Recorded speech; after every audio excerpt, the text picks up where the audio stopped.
That's how I feel about not being able to buy a house in Singapore. Can you tell I'm sad? I am really unprepared for the future. Being an adult is so scary, and independence in Singapore is ridiculously expensive. As it is, I don't know if I will ever be able to afford buying my own home, much less planning for retirement or anything else in between. And so I decided, now's the time. I needed a good financial plan. Can I budget well enough to ensure myself a comfortable future? So I had to seek the help of Brian, a financial services manager. He sat me down, asked me some questions about my goals, looked through my finances, and suggested a framework that young adults like myself can use when thinking about our financial future. What about when it comes to buying property specifically? Any tips, Brian? Have a disciplined savings plan.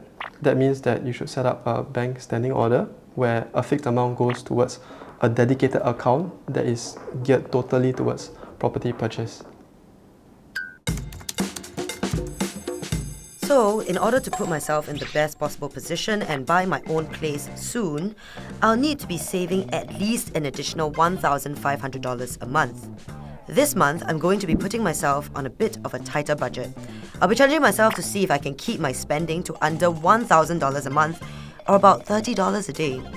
While I'm not a very frivolous spender to begin with, I definitely do indulge in luxuries like Grab and cab rides, eating out and ordering in. But not this month. This means cutting out a lot of little luxuries and planning my food and transportation better.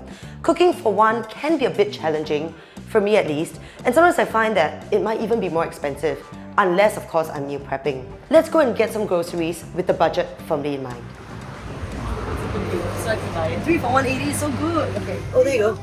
Pasta sauce. Okay. Price compare. Yeah, let's go buy whatever's cheapest, guys. Okay, actually, no, this one is the most affordable. Let's do this one instead. 谢谢，不好意思啊，麻烦你。To be honest, before this exercise, I rarely cooked, opting to order in or do takeaway for almost every meal. And let's just say that just on meals alone, I can already be pretty much over the budget. So, I'm going to try and cook for myself as much as possible this month, starting today. So today I'm going to be meal prepping some breakfast with cereal and stuff that I already have at home.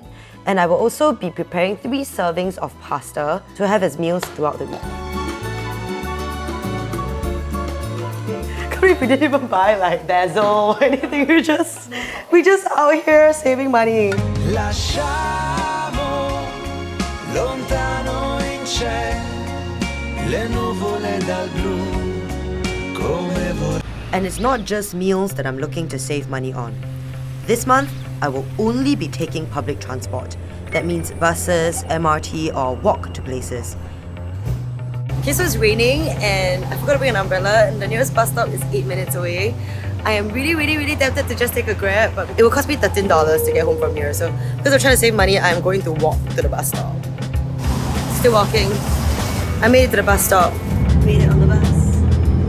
So after a whole month of meal prepping and only taking public transport, I managed to save $1,470. Not bad, right? It's pretty close to my goal of saving $1,500. And if I also cut back on other little luxuries like the occasional meal or drink out with friends, I can probably save even more.